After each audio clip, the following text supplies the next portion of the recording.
ಕೃಷಿ ಲಾಭದಾಯಕವಾಗಿಲ್ಲ ಎಂದು ಅನೇಕ ರೈತರು ಕೃಷಿಯಿಂದ ವಿಮುಕ್ತರಾಗುತ್ತಿದ್ದಾರೆ.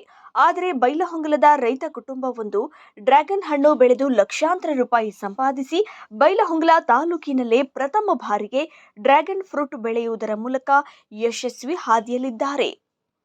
ಪಟ್ಟಣದ ಸೋಮಲಿಂಗಪ್ಪ ಚನ್ನಬಸಪ್ಪ ಲಿಂಬಣ್ಣನವರ ರೈತ ಕುಟುಂಬ ತಮ್ಮ 1 ಎಕರೆ ಜಮೀನಲ್ಲಿ ಕಳೆದ 2 ವರ್ಷಗಳಿಂದ ಡ್ರ್ಯಾಗನ್ ಫ್ರೂಟ್ ಬೆಳೆಯುವುದರ ಮೂಲಕ ಲಾಭ ಕಂಡುಕೊಂಡಿದ್ದಾರೆ. ಅವರ ಮಕ್ಕಳಾದ ಮಹಂತೇಶ್ ಮತ್ತು ಮಹೇಶ್ ಅವರಿಗೆ ಸಾಥ್ ಕೊಟ್ಟಿದ್ದಾರೆ. ನೀರು ಸರಾಗವಾಗಿ ಹರಿದು ಹೋಗುವ ಮಸಾರಿ ಭೂಮಿಯಲ್ಲಿ ಡ್ರ್ಯಾಗನ್ ಫ್ರೂಟ್ ಉತ್ತಮವಾಗಿ ಬೆಳೆಯುತ್ತದೆ. ಕಡಿಮೆ ನಿರ್ವಹಣೆ, ಕಡಿಮೆ ನೀರು ಹಾಗೂ ಬರಗಾಲ ಪ್ರದೇಶದಲ್ಲೂ ಇದು ಬೆಳೆಯಬಹುದಾದ ಬೆಳೆಯಾಗಿದೆ. ಡ್ರ್ಯಾಗನ್ ಫ್ರೂಟ್ ಕೊಯ್ದು ಮಾಡಿದ ವರ್ಷದಲ್ಲಿ ಹೂ ಬಿಡಲು ಆರಂಭಿಸುತ್ತದೆ. 2ನೇ ವರ್ಷದಲ್ಲಿ ಹಣ್ಣು ಬಿಡುತ್ತದೆ.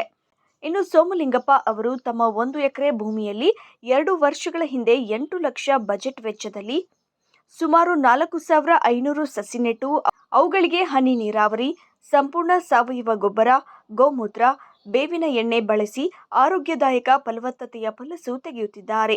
ಪ್ರಥಮ ವರ್ಷದಲ್ಲಿ ಬಂದ ಬೆಳೆಯಿಂದ ಸುಮಾರು 5 ಲಕ್ಷ ರೂಪಾಯಿಗೂ ಹೆಚ್ಚು ಲಾಭ ಪಡೆದಿದ್ದಾರೆ. ವಿಟಮಿನ್ ಎ ಮತ್ತು ಸಿ ಹೊಂದಿರುವ ಡ್ರ್ಯಾಗನ್ ಫ್ರೂಟ್ ಪೋಷಕಾಂಶಗಳ ಆಗರವಾಗಿದೆ. ವ್ಯಾಪಾರಿಗಳು ದೂರಿನಿಂದ ಇವರ ತೋಟಕ್ಕೆ ಬಂದು ಫ್ರೂಟ್ ಖರೀದಿಸುತ್ತಿದ್ದಾರೆ. ಇನ್ನು ಈ ಕೃಷಿಯಲ್ಲಿ ಲಕ್ಷಗಟ್ಟಲೆ ಆದಾಯ ಸಿಗುತ್ತೆ. ಒಮ್ಮೆ ಡ್ರ್ಯಾಗನ್ ಫ್ರೂಟ್ ಕೃಷಿ ಮಾಡಿದರೆ ಸುಮಾರು 25 ವರ್ಷಗಳವರೆಗೆ ರೈತರಿಗೆ ಲಾಭ ಬರುತ್ತಲೇ ಇರುತ್ತದೆ. ಹಣ್ಣುಗಳು ಆರೋಗ್ಯಕ್ಕೆ ಉತ್ತಮವಾಗಿದೆ. ಅದರಲ್ಲೂ ಈಗ ಮಳೆಗಾಲ ಪ್ರಾರಂಭವಾಗಿರುವುದರಿಂದ ಆರೋಗ್ಯಕ್ಕೆ ಉತ್ತಮ, ಡೆಂಗ್ಯೂಗೆ ರಾಮಬಾಣವಾಗಿದೆ ಎಂದು ರೈತ ಸೋಮಲಿಂಗಪ್ಪ ಲಿಂಬಣ್ಣನವರ್ ತಿಳಿಸಿದ್ದಾರೆ.